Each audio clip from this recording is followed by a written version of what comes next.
All right, welcome people. We're gonna give everybody a few minutes to get into the Zoom and get situated and stuff, and then we'll go ahead and get started. So yeah, you can just kind of hang out for a sec and relax. If you've got a drink, have a drink. But yeah, we're just waiting for a little bit. We have a few more people that registered for the event, and then we'll go ahead and get started.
All right, we're about 5 minutes after. Maybe is it easy enough, Sierra, to have people still stream in as we're going? Okay, so I think we'll go ahead and get started then.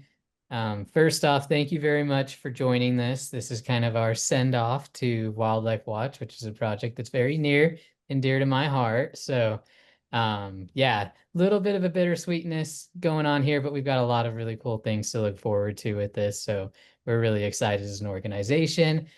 Just so you all know, we've got a really short presentation. We're also going to be premiering a pretty awesome video from Sierra, who's here from Sageland Collaborative. And so what we're asking is for this first little bit, I would love to see all of your guys' faces. I know so many of you so well. And so that would be fantastic. But if you wouldn't mind to muting yourself while we go through the presentation in the video, that would be fantastic. Just making sure that we can kind of get through everything. And then at the very end, after we kind of run through some of the numbers, some of the successes, and really just have a chat about that type of stuff, then we'll open it up to everybody to share stories or anything they'd like to as we kind of go through this. So first off, thank you very, very much for being here. This is a project that has been running now for 7 years. And today we just get to celebrate Wildlife Watch, which is a lot of fun. So as it says below, the camera monitoring is coming to a close, but the wildlife conservation continues. And that is very, very much what we have going on here. So if you want to advance to the next slide. So first off, thank you to all of you for not just participating in this project, for being here today.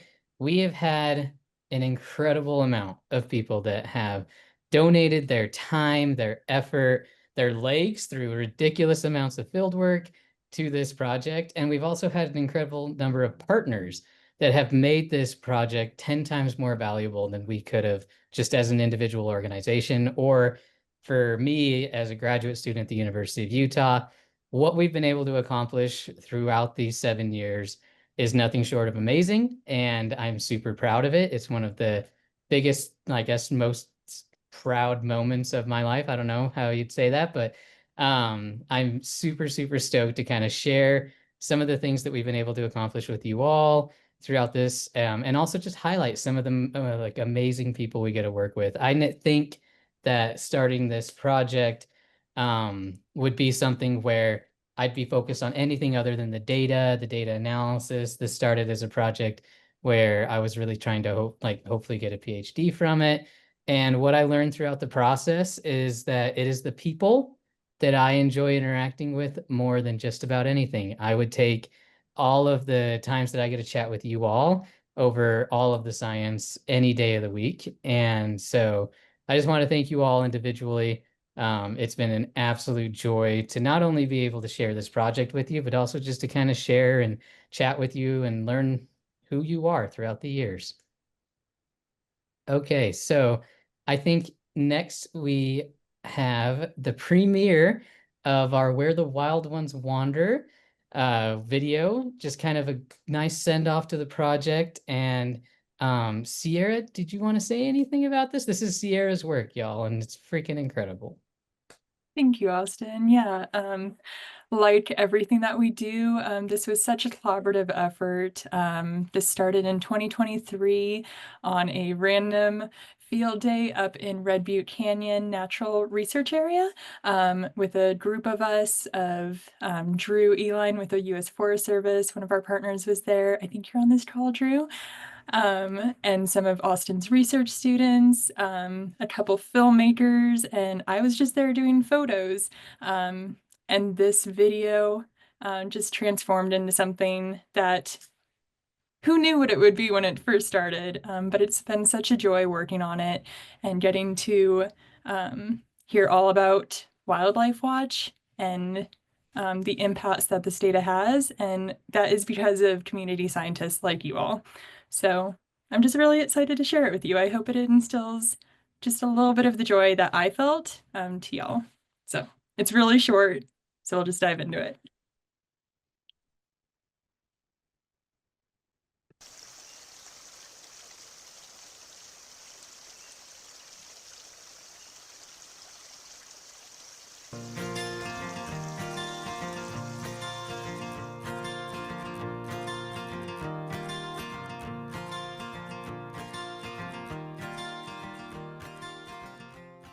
My name is Drew Eline, and I am the wildlife biologist for the Spanish Fork, Pleasant Grove, and Salt Lake Ranger districts of the Uinta-Wasatch Cache National Forest. So Wasatch Wildlife Watch is a community science program where we're getting citizen science folks out to do camera trapping, and these camera trapping grids, it's a longer term study, and they're out on the forest, they're in more remote areas, they're on trails, and then they're even down in the city. So Wasatch Wildlife Watch is catching a lot of the different aspects to wildlife and wildlife movement in the area. This data really helps us to look at, where are we seeing our wildlife? What wildlife are we seeing? Are we not seeing it in certain places anymore? So it helps us make better informed decisions with, the best available science that we have. For wildlife that's trying to move through the different area of the Wasatch Front, this kind of data from Wasatch Wildlife Watch is going to be really key for species like elk who migrate through, or even mule deer and moose, lots of different species, kind of seeing where they're going, does it change over time, and how can we also work with that and try to keep them safe as well. Over the past 7 years, we've had the immense pleasure of working with hundreds of volunteer community scientists, students, and partners on the Wasatch Wildlife Watch project. And with your support, we've collected hundreds of thousands of wildlife detections from cameras set up across the Wasatch Front and beyond. These observations contribute to research that informs both urban wildlife conservation and coexistence, and it will continue to do so well into the future.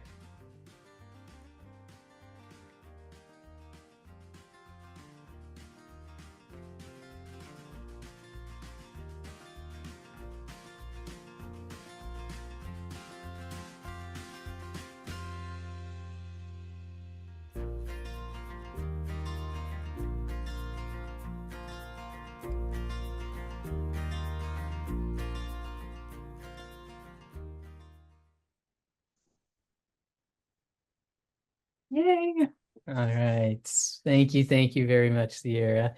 Okay, so let's dive a little bit into the numbers and just give you an idea of since 2018 what we've been able to accomplish. And I was telling Sierra actually as we jumped onto this call that today was the very first day that I really kind of dived in and tried to get as accurate account on all of these things as humanly possible.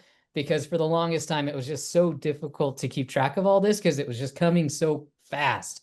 I still remember in 2018, we set up this project, and Mary and I look at each other at the very end. We finish our training, and we just go, now what? What is exactly going to happen with all this equipment, all these people? Like, I don't know if I'm going to get this equipment back. Am I going to get any of this data back? And so that's kind of where we were at the start. And so keeping track of just all of these numbers has been absolutely insane. And systems has changed, but this is the most accurate count I can give you to date. So the numbers we have is, and all of these are conservative estimates, but I have logged 2,500 or 2,593 camera sites. Just to give you an idea, the average camera trapping study recommends about 25 camera sites for enough data. So that's 1,000 times more than what the average camera trap study has gathered. We have done 82,976 survey days, which is equivalent to 227 years worth of camera trap data. I don't know why there's a second decimal after that 3, but 227 years, guys. That would essentially be me like asking one of you to sit in a chair in a spot 24/7, recording everything that goes by for the next 227 years. So really, really fun stuff. We've gathered across that 227 years, 291,000 wildlife detections of 32 different mammalian species. And that has allowed us to look at a lot of really interesting species dynamics because we have data on just about every mammal that exists in Utah. And then this is the most conservative of all the estimates that I could find. So I only have data actually for the last 2 years on this. And they're always rough estimates, but how long people were actually out in the field for. And so then I kind of extrapolated for what we've already done. And it equates to roughly 13,000 hours spent doing field work, which in its own right is over a year, nearly a year and a half. And so that in its own right makes me really happy because that means that I got people out for a year and a half to go and do field work in the mountains, which is really, really fun. And then again, at the very least, because I can't keep track of who you might be bringing with you on these projects or anything like that, but we've had at least 672 different individual participants. And this has led to 26 peer-reviewed publications. That number was 22 as of last week. So this is news to the Sageland staff. We had 4 public papers get accepted this week on this paper project. So we're now up to 26 peer-reviewed publications, which has really led to quite a decent number of interesting scientific breakthroughs. And so we can talk a little bit more about that, but we're going to kind of go to what I think is the biggest thing, which is on the next slide. And that is this project has paved the way for the creation of an entire lab at the University of Utah for wildlife biology. And the University of Utah does not have any wildlife biology department. And so through your work, we were able to convince the University of Utah essentially that we needed a lab for something like this. And the lab now houses 84 students. And so it's a really massive collaboration, and all of this exists because of the data that you have gathered as a community scientist, as a part of Wildlife Watch. And so these students are doing great things. And on the next slide, you can kind of just highlight a few of them, but they're using your data. They're using your data and they are answering really important ecological questions. And so a lot of those publications we had talked about have undergraduate student co-authors, which is a really good way for these students to move on to grad school. And in fact, the very first student that I had as a member of Wildlife Watch when I was a graduate student, she herself just graduated with her own PhD and is starting her own lab at the University of Chicago. So we've come full circle where a student that was participating in Wildlife Watch now runs their own lab as a PhD themselves. And so Anyway, there's just been a lot to go on with students working with this project. And in fact, students are actually inheriting the Wildlife Watch project moving forward. And we can talk a little bit more about that as well, if you have any questions or anything. But the work continues, and it's being continued by these amazing students. Okay, so but what's next for Sageland? What's next for us? And so we're super excited to introduce the fence restoration program, which please, if you're interested, you can get more updates on it right here at the QR code. And just a huge shout out to Sierra for this photo. I know I already said it, but I love this photo. It's amazing. And so what this program's all about is wildlife migration. And one thing that Wildlife Watch was able to do really, really well was highlight where we needed to be focusing conservation work. But what this program's actually going to do is now implement that conservation work. And so from data from Wildlife Watch and data from the Utah Division of Wildlife Resources Wildlife Tracker database, which is this massive database of GPS collared animals, we can identify where their particular migration routes are. And more importantly, we can identify where those migrations or those movements might be fragmented by particular things on the landscape. And when you do the math, more often than not, fences tend to be what happens to be fragmenting that landscape. And so utilizing camera trapping data, utilizing GPS collar data, we are going to implement a full-scale program that identifies where we can essentially get the biggest bang for our buck on the landscape, where we can do small-scale retrofit programs on fence lines that lead to large-scale changes in wildlife migration, and essentially just open the landscape up to animals that have been using that landscape for thousands of years. And so that's what this program's all about. Definitely want to talk more about it if you have any questions. We just completed the first field day for this last week at the Nuzzles Rescue Ranch, and I did not think I would have so much fun removing a fence. But other than the ticks, which was not cool, and I never had a tick during Wildlife Watch, but other than the ticks, it was the most fun I've had out in the field in a really, really long time. So it was pretty great. I highly recommend looking into it, signing up to receive updates. And yeah, we're really excited for this moving forward. So with that, like I said, we're going to keep it short and sweet because I want to spend the majority of this time talking with you all. Just one more big thank you. Thank you, thank you, thank you. From all the way being a really, really green graduate student at the University of Utah to now working with Sageland Collaborative as a staff ecologist, this project has kind of been that glue for me this entire time. And you have been the glue to this project this entire time. And so seriously, the amount of stuff we've been able to do with this project, the way that it kind of connected people into the landscape and really kind of provided opportunities for students has just kind of blown my mind. It really was not what I had intended from it. And I know that Mary would say the same thing. This all started from a meeting we had at the Wildlife Society chapter at like annual meeting. And to see where it's grown and to see where it's gone is just really incredible. And I know it would not have been possible without all of you. And I just can't thank you enough. So, yeah. I am going to stop screen sharing so we can see Okay. all of your lovely faces now. All right. So, okay. So yeah, I wanted to open this up and see if you guys have any questions or if you wanted to chat or if any of the other members of the project, we have our co-lead on here too, Mary, if you wanted to say anything as well. And then, yeah, I just wanted to, uh, you know, give this an opportunity or give you all an opportunity to use this space to kind of provide any important memories or fun times you had while you were out there. I know I have a ton. And so, yeah, I'm happy to share some of those, but really I wanted to hear from you all and yeah, take this time to answer your questions and have a discussion.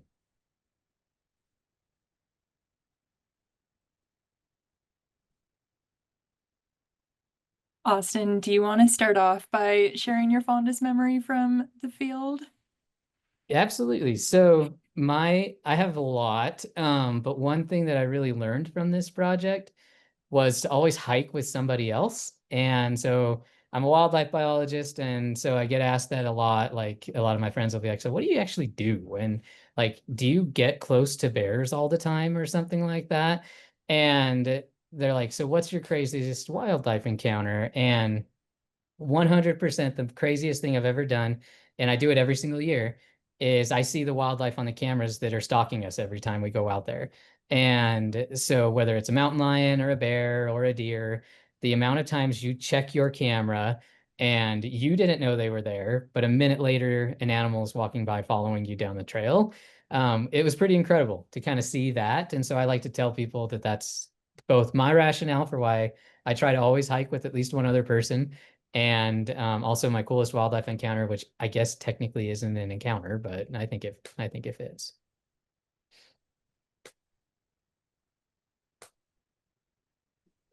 One of the fun things that I've noticed is having the wildlife looking and coming up directly right, looking into the camera. So they're looking at me, looking at them, and they seem to, something attracts them to the camera, and they're right up, their noses, their faces are right into the camera, which has been fun to watch their interaction kind of with the camera. So that's been Oh interesting. yeah, And absolutely. Well, and Pete, I'm gonna single you out here. But one of the coolest things that we also had come from this is that every now and then a potential change in the protocol can actually lead to some really, really cool insights. And so we set up cameras that are supposed to take photos, and every now and then a camera just gets switched over to video. And from that, from that, Pete, actually, you know what? You go ahead. You take it from here if you're willing. We've been able to Sure. find some pretty cool stuff. Right. Well, that was so that opening scene in the video with the cougar on the log, that actually came from my camera. And that was, yeah, that was, I mean, that was certainly one of the highlights of my experience of all this, where I'm going through the card and looking at photos, and suddenly it's like, oh my God, I got a cougar. And I was only sorry that it was 6 in the morning and the lighting was still not very good. So we didn't get a real sharp, clear image, but what can you do? Um, Part of the background on that, I mean, along these lines of, seeing these animals, so close to when we were actually at the site, that cougar came through less than 2 minutes after a deer came through the same scene. So that cougar was absolutely on the hunt. And being able to look at, the timestamps and to see what was going on. When the deer came through, I mean, she was looking around like, something's going on here. I don't like this. And sure enough, then this cougar came through, so I just think it's amazing that we've been actually able to capture, this kind of, detailed information about what's going on out there. The other thing about that site, and in terms of animals close by, one of the times I set the camera there several years, and one of the times that I had to set the camera there, there was a moose hanging around, like within 100 yards. And when I came close to the camera site, he saw me, and we had the staring contest for like 3 or 4 minutes. And I debated whether to walk away and come back some other time, but eventually the moose decided I was pretty harmless. After all, I'm a whole lot smaller than a moose. He wandered around for a bit, but finally decided to sit down in the shade right next to the stream that site is at, um, literally 50 feet from where I needed to put the camera.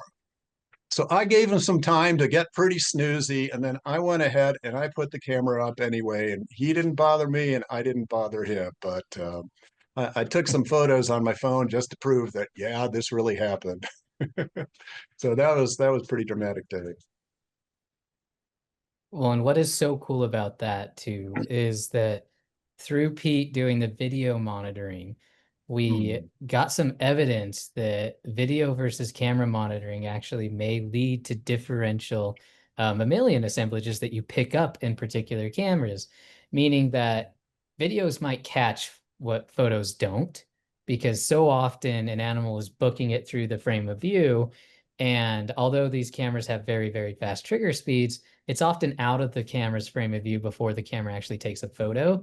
And we register that data as blank. However, if you're taking a video, the animal tends to come back into the frame of view of the video, and then you can use that as actual data. And so a couple students at the U are actually investigating this right now. They're wrapping up the data entry for that, and they're going to be doing and conducting a full-scale study on whether or not video versus camera trapping data sets gather the same information on the same animals, which is the first time in all of camera trapping, which seems like a really, really big miss by camera trappers. First time it's been done in all of camera trapping. So again, because of Pete and his ingenuity essentially out there in the field, we're going to conduct an entirely novel study on what we gather. So that's why I had to single you out. It was really, really fun to see that. No, appreciate it. And I don't know if it was ingenuity or just the fact that I was out there and I saw enough pictures of these animals moving around that I realized it'd just be so cool to have video and you could see so much more. There was another, since I have the stage, another video, of course, you remember Austin, that captured at that same site was, we saw about 2 seconds of it in the movie. It was the moose that came through. The full 15 seconds of that moose coming through, because there was a little stream running through there, the moose had just taken a drink out of the stream. And as it lifted its head, and again, one of those situations where he looks right at the camera, he's still dripping water out of his mouth, just, live action. Like, okay, these animals are out there. This is where they live, it's where they're eating and drinking. And it was just pretty cool to see, this moose, looking right into the camera, sort of an action shot there where obviously he's been active. And if I recall, that particular video of the moose actually got shown on Fox 13 News one night. It definitely did. Yep. Yeah, so that was pretty fun too. Yeah. It was great to be able to contribute to, making Wildlife Watch, known throughout the community as, something that was going on out there. I will say, Yeah. Pete, when Austin sent me over some videos from the camera traps to choose from, I saw the cougar one that is the opening scene, and my jaw just dropped. I was like, how do we have this scene on camera? So thank you. When I first joined the Sageland team, I was going through looking for stuff for social media, and the moose video was in the Wildlife Watch folder, and I watched it and I was like, oh my gosh, this is pure gold. So thank you. The photos are incredible, but the videos really just, people aren't usually able to see these wildlife in this way. Right. So being able to Right. capture that and the wildlife not disturbed by a human presence, it's really special. So Right. thank you. Yeah, it was wonderful. Both of those came actually from Carter Fork and Big Cottonwood Canyon. So I was glad we were able to get in there before there was sort of a dust up between the locals and the Forest Service. That was a great spot. Hey, well, I'll share that I helped my dad, Bob Hubner, with his trail cam over the years, and that was a lot of fun to go hiking into different places. And I know there's at least one other family duo on this call, and so those were really fun times. And I also enjoyed it a few times. I just on hikes stumbled across other people's cameras, with our little Sageland and U of U, and I always made a point to wave and say hi. So I don't know if you kept all those photos, but We definitely have some. Yeah, I need to make a folder, all Janice saying hi photos. don't. Yeah. It is something that'll humble you, taking a look at your face at in a camera trap photo, that's for sure. Um, well, God, we have so many people that I have literally individual memories with. And so if you don't want to call yourself out, I'm more than happy to chat about the amazing things that you all have done as well, because literally I have been in the field with almost every single person that is in the call, or I have had phone calls while they're in the field, or I have particular stories about them. Yeah, so I don't know. Like Ian, I see Ian and Spencer right there. And I don't think there have been two people that have been more just fundamental to what Wildlife Watch has been about than you two from the very beginning, from the very first year. Essentially, I've been able to watch Spencer grow up through this project, which has been pretty incredible. Yeah, when we started this project, Austin, I mean, you remember well, Spencer was barely taller than my waist, and now he's like 3-4 inches taller than me, and it's got at least 50 to 70 pounds on me. So yeah, a lot has changed in 7 years, man. Yeah, and Austin was gracious enough to let us come down and hang out at the lab and check out things firsthand. And yeah, Spencer and I really appreciated that a lot. The story you were sharing about kind of action sequences and predator-prey relationships, one of our favorites we were talking about on the side was down from Mountain Dell Reservoir in the creek. We had a location. Typically, Spencer and I worked in Lambs Canyon, but one summer we did multiple cameras, and that stream crossing in Mountain Dells where we caught a coyote chasing a deer, and had the deer's, like, I think hind legs jumping out of the stream while the coyote was just landing in the stream. So we just caught a snippet of it, but it was pretty exciting for us to see that. And we actually spent, I don't know, like a half hour, 45 minutes, like walking around to see if we could find a carcass on the other side, but we didn't. I think it got away. Spencer thinks it One got of my away. favorites. Yeah, that is one of That was my a cool- all-time favorite photos. That was It's a cool great spot. photo.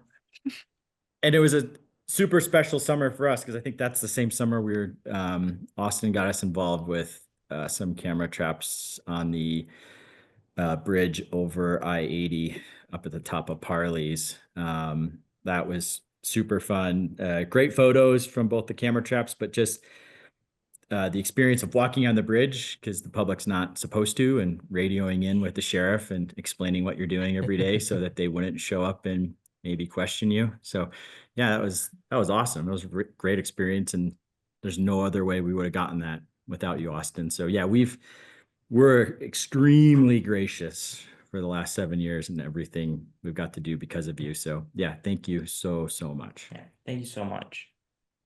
Well, we got to They're do really this good because at of you building a guys. beaver dam analog too. So thanks for helping our other projects. We love our BDAs. We still go And I back gotta and visit the say- ones we've worked on.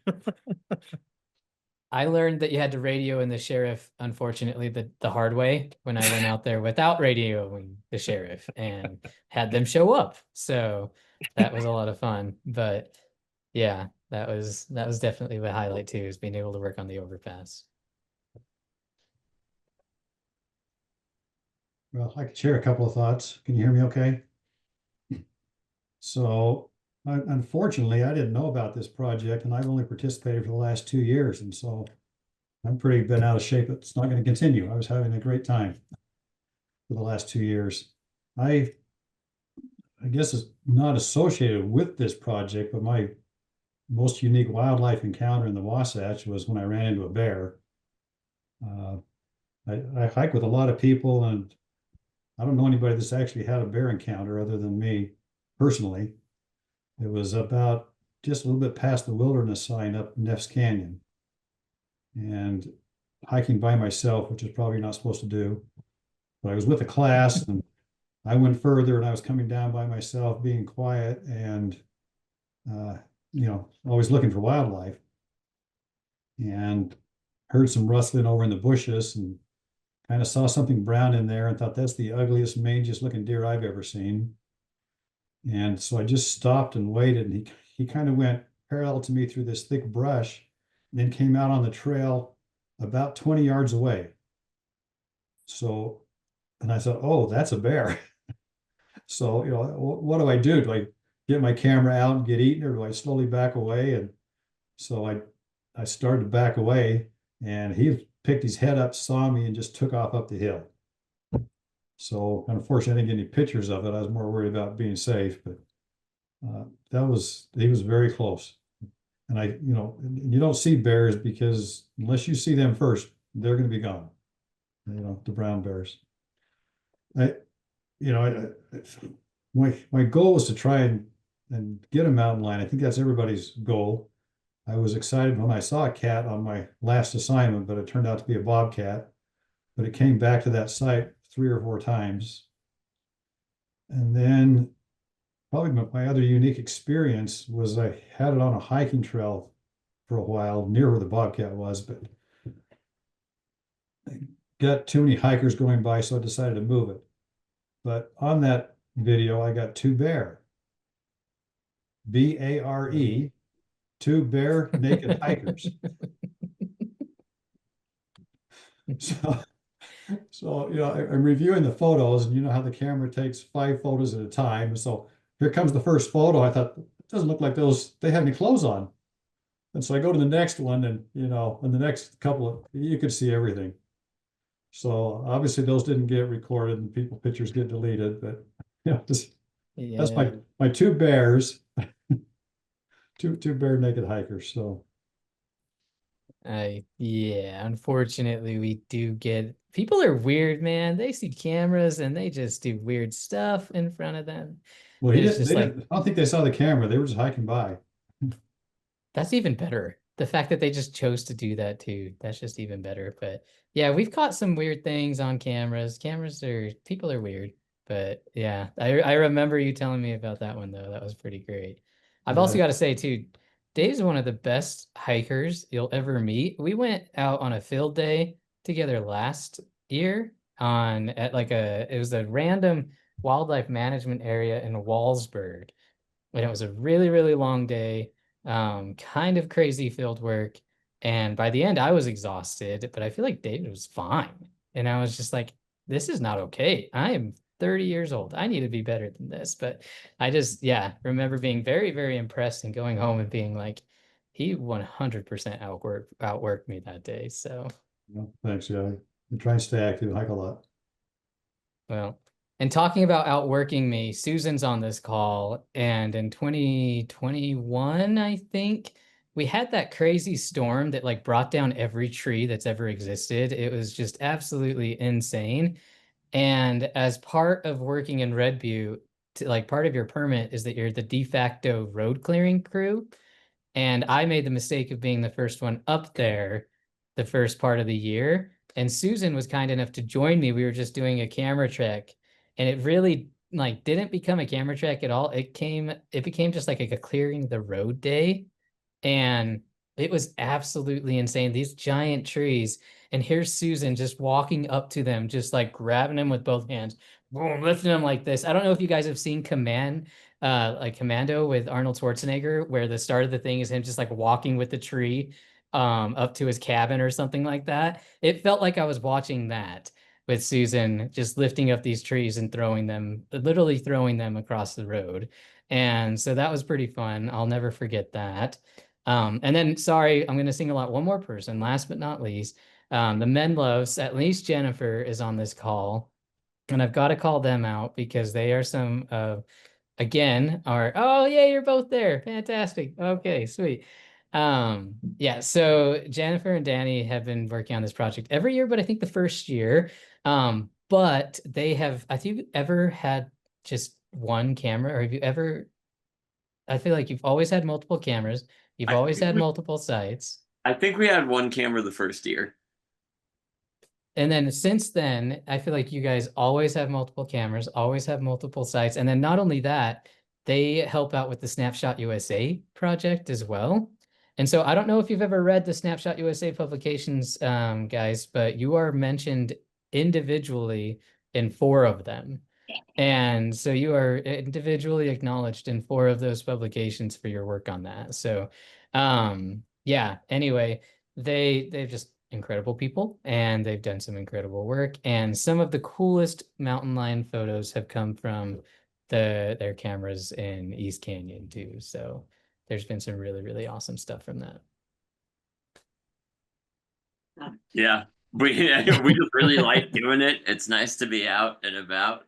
Yeah, So I just want to say thank you. This project has been incredible. It gives us an excuse to go out and go hiking, and we've had so many life experiences. Like we saw a badger family, and yeah, just out by the lake. I have boring days at work, and I can go through thousands and thousands of photos, and I love that. I had so much fun just going through, and like there's always this thrill of when there's going to be like a really cool shot and I have to take a picture and send it to Austin immediately. Like I've had a really wonderful time, and I am sad that it's ending, but I do hope to participate in the fence project. Yeah, for sure. Awesome. Well, we'd love to have you. And yeah, that's the other thing too. So Wildlife Insights, eMammal didn't keep track of this, but Wildlife Insights does keep track of who actually looks through the photos and who makes the classifications.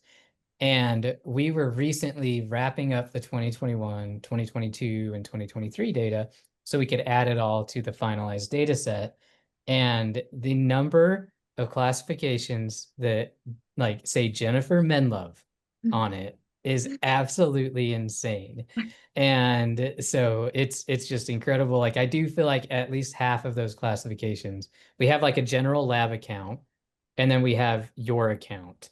And that is essentially like what is making the data move forward past like the upload process. So yeah, it is pretty cool. One day, if I can get an actual count, I'll send you just how many sequences you have tagged. Yeah, I would love that, because I also did in the beginning. I sequenced a lot under your account because I didn't have. That's right. That was more just so I could boost my own numbers and make myself look good. I'm fine with that. That would be really cool to find out. Yeah, but cool. it's an incredible number. It's an incredible effort. So yeah, literally the data sets that we're using, they can't be used until someone does what Jennifer does, essentially goes in and tags them and verifies them. So yeah, that is another reason why you are on those too, because I just basically like sent an email to the snapshot people like, hey, it's not an official author or whatever, but this person has done an insane amount of work, and they're like, all right, we'll individually acknowledge them on the paper. So thank you. But yeah, so anyway, yeah, I don't want to single out everybody like too much, but that is one thing to keep in mind. The wildlife and like image analysis is still going. That will like continue to go for quite some time. So if it is something that you're still interested in getting involved, still interested in looking at the photos, you can absolutely still participate in that aspect of the project.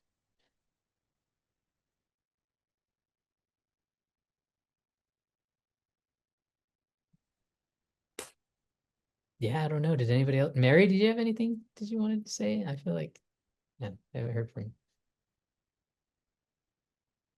Oh yeah, I guess I was just obviously a big thank you to everybody again. And yeah, I don't know, it feels like ages ago. I've had 2 children since we started this project, and yeah, started the conversations with the ecology and conservation biology lab at the U, and then met Austin, and it was just a perfect fit for your research project. And it's just been a pleasure being a partner on this project with you, Austin, and just getting to know all the volunteers. And, it kind of came from this sense of urgency for what's going on in the Wasatch Front, and has been for decades.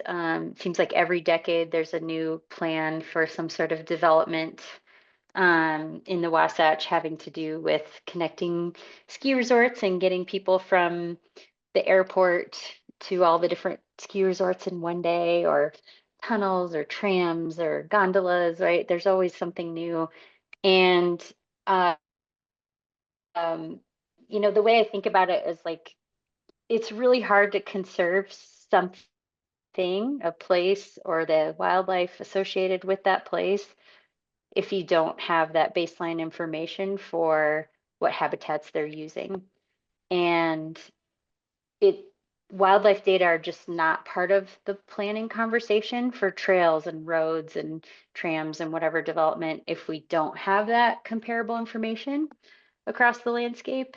And so when Austin was rattling off the number of trail cameras, which sounds like it's way more than we would need for lots of different statistical analyses, it was so valuable. It is and will continue to be so valuable to have that information, particularly in a place that's rapidly growing in visitation from recreation, like the Wasatch, right? And we've talked about this in trainings in the past, but that area of wild urban interface is one of the largest in the continental United States, if not the largest. And the visitation annually for recreation just to those canyons is comparable to the 5 national parks in Utah combined, if you look at the annual numbers. And so, you know, I'm sure everybody on this call agrees with me that we want wildlife movement and maintaining their habitats to be part of the conversation and part of the planning as we continue to increase recreation and different human uses on the landscape. And you guys made that possible in a way that, as Austin said, would not be if it was just Sageland working on it or just a university student working on it. It's just orders of magnitude more information. And so, yeah, the conversations continue to happen with Salt Lake City and the Forest Service and municipal partners about how to make sure, you know, the best available wildlife data are getting used and are part of that planning process. And it's more likely to have these positive outcomes for wildlife because of the data from this project. So just a big, big thank you to you all. Yeah, and I've got a story towards that. So even just this week, the Forest Service is doing their Tri-Canyon Trail planning process currently. And so they had me out to kind of provide some recommendations and stuff. And I was able to kind of speak to some of the results that we have found through this study, particularly in the timing of recreational activity and how that can mitigate potential negative impacts of stuff like that. And I have it on pretty good authority. Drew is not here, but I would have her confirm if she was, that they're going to take that to heart when they do this planning process. And even if that means they're just going to have pamphlets at the trailhead saying, you know, be cognizant about when you're recreating, allowing animals to use that same space just during different times of the day, limiting your access to particular spots, limiting spider trail network type of situations. All of that stuff comes from recommendations from data from this particular project. And we're also going to be working with Salt Lake City too, moving forward to help them with some of their planning processes in Parley's Canyon using this data as well. And so real on the ground stuff that's happening, we are going to be able to provide data on how to best do those things while also not negatively impacting wildlife. If anybody else has any stories, I'm happy to do it. If not, I do have one more that I think was funny, if that's okay.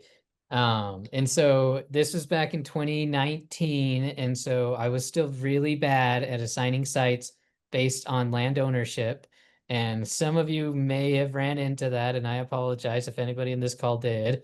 But there every now and then would assign a site that was in private land that I thought was in public land. And I got an email one day from a landowner, and all it was the legal code for trespassing and a photo of my camera trap on there, and then a phone number.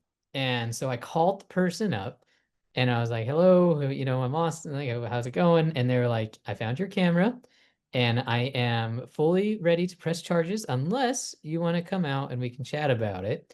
So I'm like, okay, well, definitely don't want you to press charges. I want to go out and chat about it. Anyway, so I go out there, we chat about it. I tell him everything that's going on. He starts lightening up. And then he tells me why he's so big on not having cameras on his property. Turns out he works for the Department of Defense, and he specifically works on espionage with China. And so he was really worried that he had caught somebody spying on him from China. And so he was worried that he had to like get his family out of Dodge essentially. And so anyway, that was not the case. So we were able to talk it through, and he put the fear of God into me about ever having TikTok on my phone. So I'm never going to have TikTok. And I'm very, very, very much going to be tuned into Onyx moving forward with any the trail camera placement. But yeah, I just remember getting that email still. I think I saved it or took a screenshot of it because it was just the legal code for trespassing and then a picture of my camera. And I was like, oh, wow, cool. So anyway, that was the last one I had.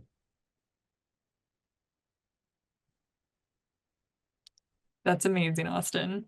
I joined a couple of wildlifers on their survey once, and it was the site that's up in Bidconwood, tucked behind Solitude Mountain Resort, and you like drive through Mm. a neighborhood on like the single lane road, and I'm like, are we supposed to be here? And you drive through someone's like driveway and then like deeper into the woods.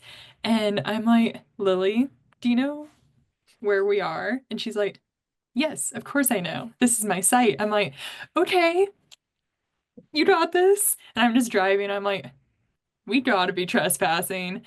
But then there was a trailhead sign. I'm like, how is anyone supposed to find this trailhead? But it was beautiful.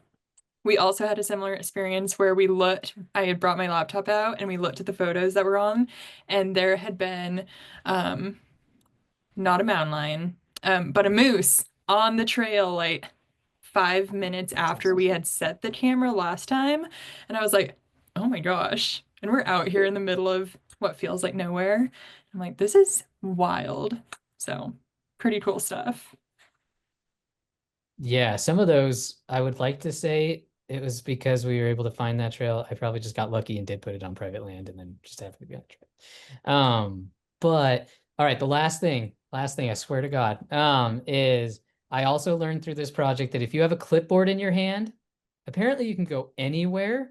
So again, I don't recommend that. And Spencer, earmuffs, don't listen to this, but yeah, I was able to just walk through an open construction site because I had a clipboard in my hand. And finally one person came up to me and they're like, what are you doing? And I was like, oh, I'm a wildlife biologist. And they're like, oh, okay. And they just let me walk through their construction site and just like literally had like an excavator going right next to me. And I just pretended to write on my clipboard, which actually had nothing on it, by the way. And everyone just let me through. So I now recommend that, yeah, if you're in a spot, just bring a clipboard and you're good to go. So